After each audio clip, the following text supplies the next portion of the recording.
And of course, expect that Joy News will definitely follow up on the district level elections and also do the build up for you to know more about the aspirants going into this year's election and bring you some updates. But it's time to talk education because the Ghana Education Service has set up a committee to investigate the head teachers interdicted for allegedly selling some unauthorized items to Form 1 students who are now being admitted into school. This comes after the service suspended about 11 head teachers for this alleged misconduct. According to the Ashanti Regional spokesperson for the Ghana Education Service, Henry Osei-Boateng, the committee has been mandated to investigate the allegations of wrongdoing against these head teachers. He says that the head teachers who are found guilty will be sanctioned as stipulated in the GES Code of Conduct. Well, at the moment, there is a committee to investigate the report. And therefore, individuals were not asked about whether they are guilty or not, because that is the work of the committee. We deal with the Code of Conduct of Ghana Education Service. And within the Code of Conduct, there are sanctions for certain offenses. So if individuals are found culpable, then it means the sanctions appropriate will be meted to them.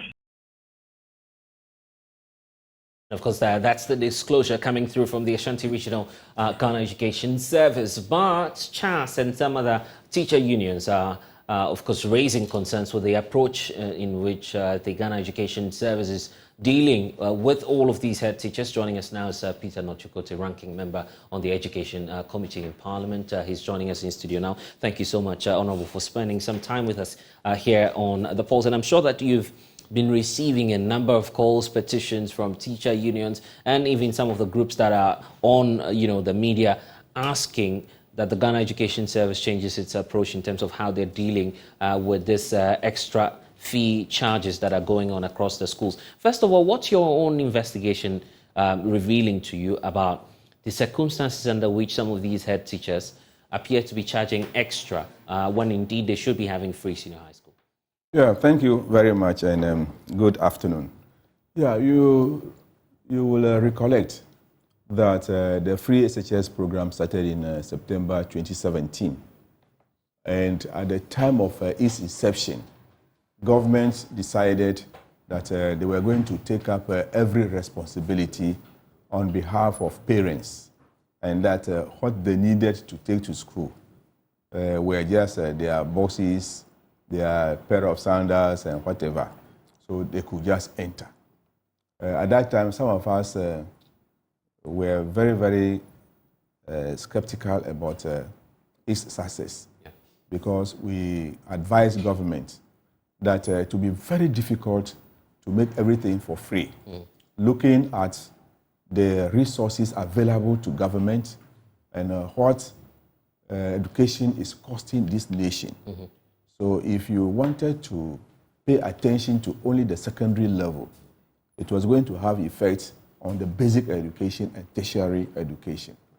They said we were doomsday sayers, but we told them that time will tell. And then years are rolling by. So those who went initially actually did not buy anything. Yeah. They were given everything, even the school cloth were given for free. School vests, they were given for free. School uniform, they were given for free. Right. Exercise books, everything. But in the last 3 years, things started to change because government was finding it very difficult to raise money to cover those things. You and I think we remember when we were in school. For the school cloth, we bought it. Yeah. School vest, we bought it. Sometimes they add it to the prospectus yes. list. Right. So we were buying all those things. Right. And our parents never complained. But this time, they have taken those things off the prospectus list. So my belief was that parents will have to buy those things for their wars. Now, they have gone to school. And then they need those things. For ceremonial purposes, if it is during sports, you need a tracksuit.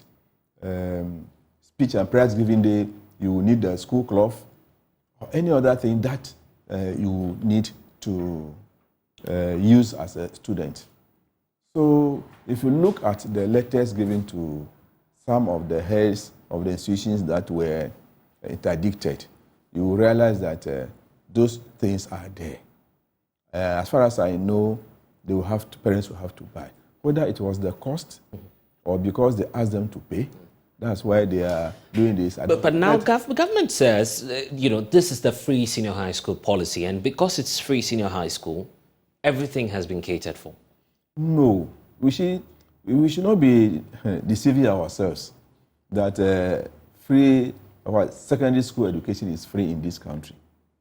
Parents are still contributing. What is free now is probably when you enter, you eat for free. Mm-hmm. If you're a boarder, you eat for the 3 times. Yeah. If you are a day student, it's once a day, that is lunch. All other things, parents are buying.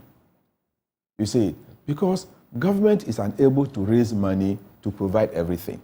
And this is what we have been telling government for a very long time now. Let parents also contribute in a way.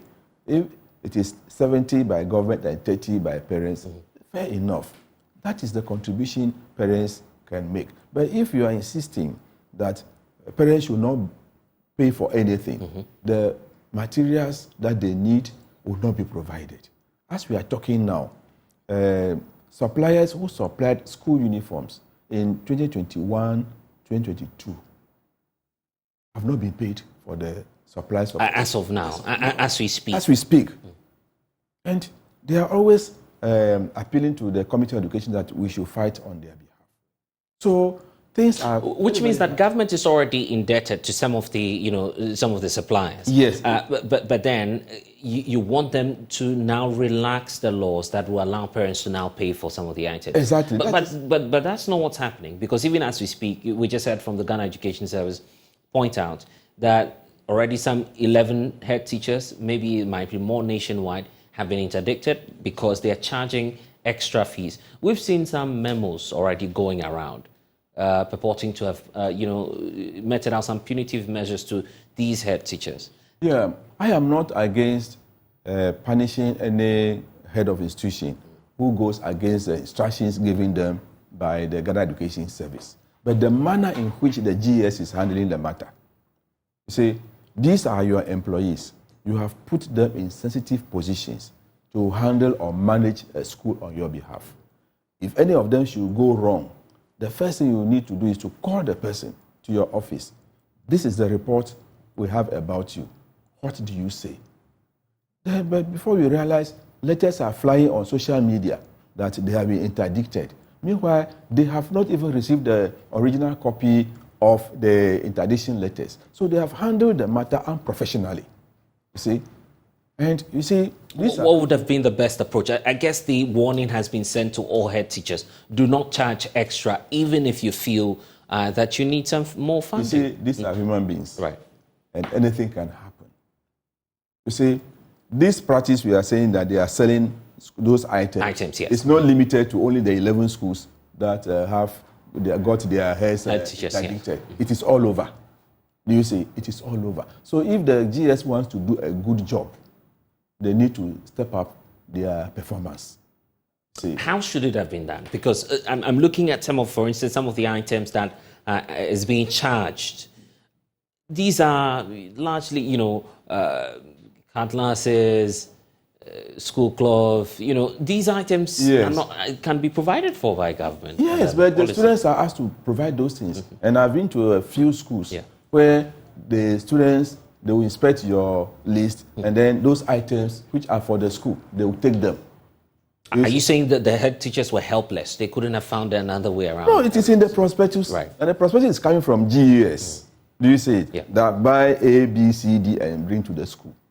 So the parents don't have anything to do than to buy those items for their wards. Do you see it? But those that are outside the prospectus is where the challenge is. That why do you ask them to pay for school cloth? Why do you ask them to pay? But I know they have been buying those things. This is not the first time. You see, that's why I'm saying that the GES is not handling the matter professionally. Now, if they have done even anything wrong, call them to your office. No, Madam Headmistress, this is the report about you. Why? If he or she is unable to explain herself, then you can take any action against the person. You don't just, without listening to the person, then you write and say you are on interdiction. You see, the process or the action of the GES on this interdiction is becoming too many. It has become a rendition, and it is demoralizing. Do you feel that, there's something at stake for government? Obviously, it should be the free senior high school policy, which government holds dear to its heart. The fact that this is the flagship program for government, and you've been calling for review, government says the project is okay. Do you feel that that's why we're seeing such an approach? You see, firstly, government is unable to raise money to buy those or pay for those items that they are now asking the students or parents to pay for. As I said initially, they were paying for school fares, GES and what? GES and everything they were paying for, government was paying. But after the first 4 years, it is becoming difficult for government to pay because they are owing a lot of suppliers. I can tell you that the students who reported on Monday, 4th December, no money has followed them from government or the Ministry of Education to the schools to take care of them. So the school authorities have to look for resources. How they get it, we don't know, to be taking care of these students until when government brings money and when we don't know. Do you see it? Yeah. So the challenge that the heads of these institutions are facing is so great that they don't even have the mouth to talk. You see? And that's where many say that you in the minority could, of course, bring about some level of intervention, the aspect of trying as much as possible to have, say, an engagement with the head teachers of the various schools, because the head teachers are key. Charles already is raising concerns about the approach of interdiction and how their members are being targeted for charging fees simply because they need funding. Now that we're moving into this space where, of course, the SHS1 admission is pointing out and bringing up all of these challenges, what do you intend to do as the minority in Parliament? Have you started engaging, say, the teachers, the head teachers, and perhaps GES on this matter? What is likely to be that next line of action towards dealing with the challenge? It will be difficult for them to meet with the minority. This is because any attempt by any heads of institution to talk even to the press without obtaining permission from the GES, that person is in trouble. Just last week, an assistant headmaster spoke to the press on the reporting day of first-year students. You know, I raised that issue in the chamber. Yes. And because he made a comment and supported what the minority was saying, he has been transferred from that position to the regional education office. Do you see? So that level of intimidation is putting fear into them that they cannot talk to anybody and they will be afraid to meet the minority. We have been calling for a review of the program. That yes, when you are pursuing a program, you have implemented it. We all support it. But where we have reached now, let's review it and see how best it can benefit both the learners or the students and government. You are not ready to do so. But this is where some say the policy itself has reached this elastic end. There can't be any alternative as of now because, yes, free is free, and if it should be free for all. What kind of changes do you want to see as, the minority side in Parliament? No, you see, it is not only what we see, like, they feed the students and all those things. There are other things involved. If you go to some of the schools, even the payment for electricity is a very big challenge. Some teachers contribute money to pay for electricity so that at least the school can have a 24-hour electricity. Right. One secondary school in Greater Accra, last week, they had a water supply cut by Ghana Water Company because they owe over 1 million Ghana cedis. 1 million Ghana. Yes. You see, and it's in, I think, also Doku Senior High School. So, if government is unable to provide what they have promised to do, That is where the challenge is. And we have been asking government, let's call stakeholders to meet and we assess the program. So when you are running the program and you don't review it, you will not know what challenges you have chalked and what successes you have chalked and what challenges are there for you to solve. See, when you are doing something, those behind you will say that, yes, you are doing well in this direction, but this one, you are not doing well. So can you do A, B, C, D? Right. Government is not ready for that. They think that the free SHS is their brainchild or their flagship agenda. So anything anybody is saying, they don't want to take it. And that is the biggest problem we have with the free SHS. You go to the schools now, furniture. I don't know if you listened to Charles yesterday. Right. And what Charles said is true. Furniture is not in the school or in the schools. They have broken down. And what is even annoying is that those who supply the furniture, very poor quality of furniture that they provide. So by the end of the academic year, it's broken down. You go to some of the schools, you see broken furniture packed somewhere, as if they are going to have a bonfire. You see, so the poor quality of materials that are even supplied to the senior high schools is also a big challenge and a cost to government. And we need to do something about those things. Do you feel that, the admission timeline is also part of the challenge? Because I recall this became a matter of heavy debate on the floor of the House, with you asking some questions and demanding answers from the education minister. You recall his answer to you, the fact that, well, this is just part of realigning the entire space. But some say that if we had, dealt with the readmission timeline, some of these challenges would have been, limited. Yes. I don't know why the minister did not address that issue very well. All other countries in West Africa, the English-speaking countries, right, that form the WAEC, okay, they have changed to the old system. So for the past 2-3 years, or let me say 2 years, they have written the WASE. But Ghana, we are still writing what we call GASE, Ghana School Certificate Examination. It is not the international one. So it's just Ghana-based examination. Now, they all went through the COVID. But do you know why Ghana is unable to do so, to change to the old calendar? It is because we don't have the infrastructure in the senior high schools. What we have now is 1 in, 2 out. 2 in, 1 out. Which is? What is happening now? Yeah. Now, the first years have gone to school. School, yes. So the second and third year are home. Now, the third years will come on 2nd January. So it will be 2 in, 1 out. By 5th March, the first year group will go home. Then the second year group will come back. Yes. Do you see? Right. So it's either 2 in, 1 out, or 1 in, 2 out. Right. So we don't have the infrastructure. So the 3-year groups cannot come to school together in the double-track schools. They cannot. So we have advised government, complete all ongoing projects. And it is only through that you can change the calendar. Because if you change the program, now it said December. Last year they went in February. Yes. This time they have come in December. That's an improvement. Right. But is it all the 3-year groups? No. It is not even 2-year groups. It's only 1. Now, next year, if the BEC takes place maybe in June or July, then that means maybe by October they can go to school. But the 3-year groups cannot go at the same time.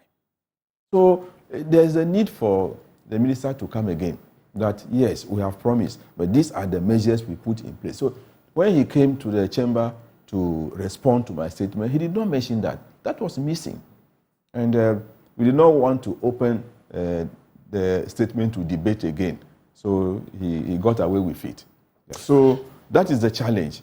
It will be difficult for him or for the ministry to change the calendar for double-track schools next year, because all of them cannot be in school at the same time. Unfortunately for you in Parliament, this session would have to go on a little break because of the Christmas festivities. What more, remedial measures do you intend to activate, at least in the very last few days before you go on break, just to try and deal with the concerns parents? I'm sure parents have been calling you, and some of the challenges that all of these head teachers are raising about quality in the schools.